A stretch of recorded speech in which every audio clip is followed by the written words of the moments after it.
Hello dear students, welcome back to my channel physics SPC. Heat transfer का एक question.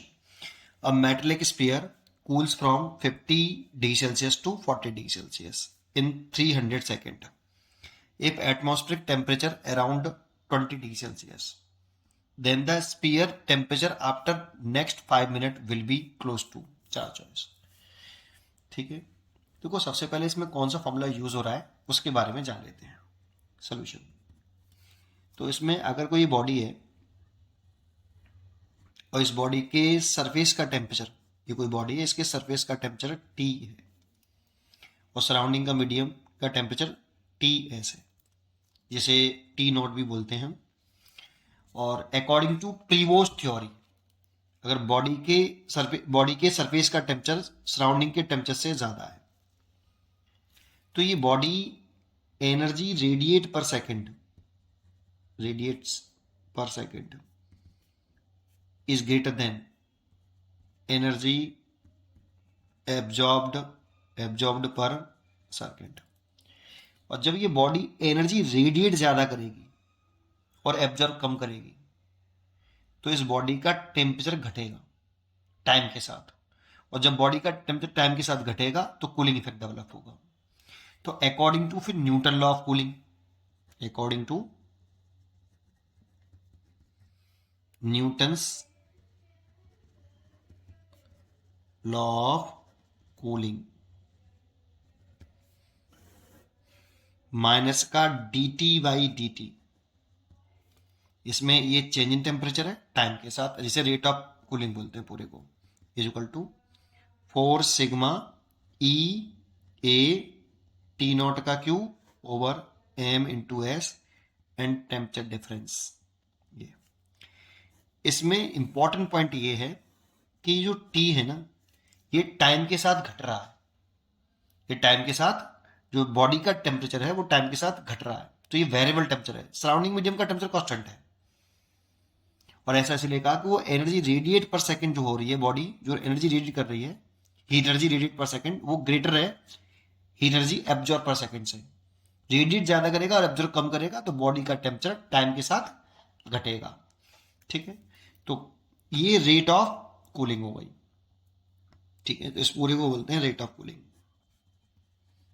Rate of cooling. और ये formula तब तक वैलिड है जब तक ये टेम्परेचर डिफरेंस जो है वो 35 डिग्री सेल्सियस से ज़्यादा नहीं होना चाहिए। ये कंडीशंस है इसमें।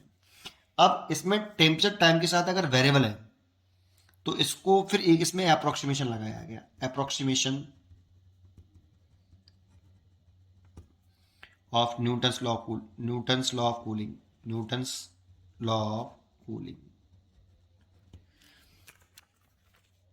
तो इसकी जगह पे ऐसे लिख सकते हैं, देखो ये चेंज इन टेम्परेचर है तो इसे लिख सकते हैं ऐसे, टी इनिशियल लिख लेता हूँ, T initial minus T final divide by time T initial minus T final divide by T is equal to, इसको कांस्टेंट टर्म मान लो पूरे को, तो के लिख लेते हैं।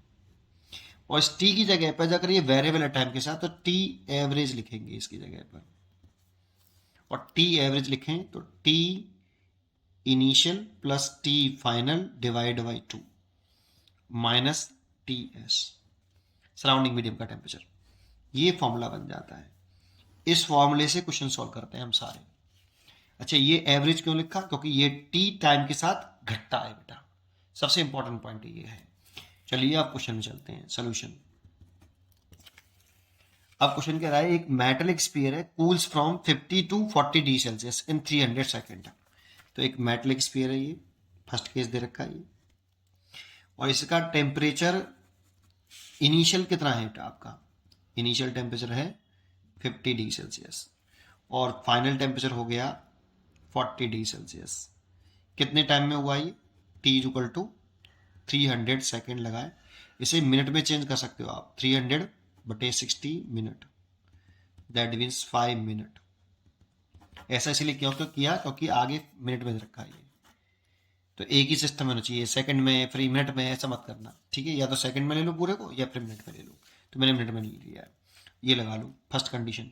सराउंडिंग मीडियम का टेम्परेचर दे रखा है T0, वो 20 डिग्री सेल्सियस दे रखा है, 20 डिग्री सेल्सियस।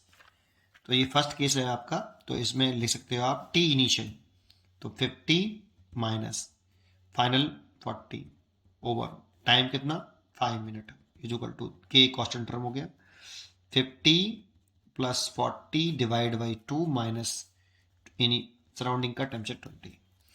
तो देखो ये 10/5 हो गया, ये के को ये 90 हो गया, 90 डिवाइड बाई 2 तो 45 माइनस के 20, ये 2 बार कट गया, 2 इज इक्वल टू के, ये 25 हो गया, तो के की वैल्यू निकल आएगी आपकी 2/25। ये तो फर्स्ट केस हो गया, ठीक है ना, के कांस्टेंट टर्म है यहाँ पे, ठीक है, के की वैल्यू ये है। चलिए आगे बढ़ते हैं। सेकंड केस कह रहा है कि then the sphere temperature after next 5 minute will be close to. अगर इसी स्फीयर का टेम्परेचर अगले 5 सेकंड में क्या होगा, तो इनिशियल कितना हो जाएगा बेटा 40 हो जाएगा, ठीक है, इनिशियल हो जाएगा 40 डिग्री सेल्सियस। भाई 50 to 40 होने में 5 मिनट लगे, फिर अगेन नेक्स्ट 5 मिनट में कितना टेम्परेचर होगा, तो 40, 5 मिनट बाद कितना टी फाइनल, ये हमसे पूछा है कितने में 5 मिनट में, अगेन नेक्स्ट 5 मिनट में, नेक्स्ट 5 मिनट में ये पूछा है हमसे, ठीक है।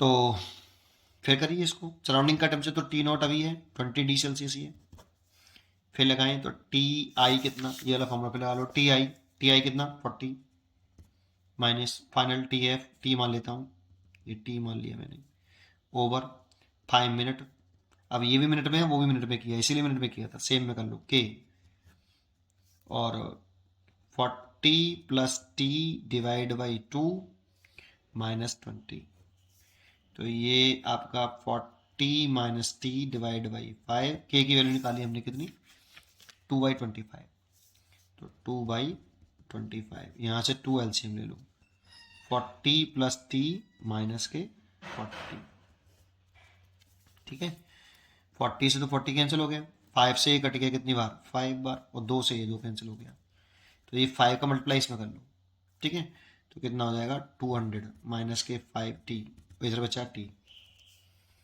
इसको ले आओ 60 इज इक्वल टू 200, तो t is equal to 200/6, that means 100/3, 33.33 degree Celsius, तो t अप्रोक्सीमेट 33 डिग्री सेल्सियस, इसलिए इसका आंसर हो गया आपका D choice is correct 33 degree Celsius. उम्मीद करता हूँ कि आपको ये क्वेश्चन जरूर समझ में आया होगा, पढ़ते रहिए और खुश रहिए, थैंक यू।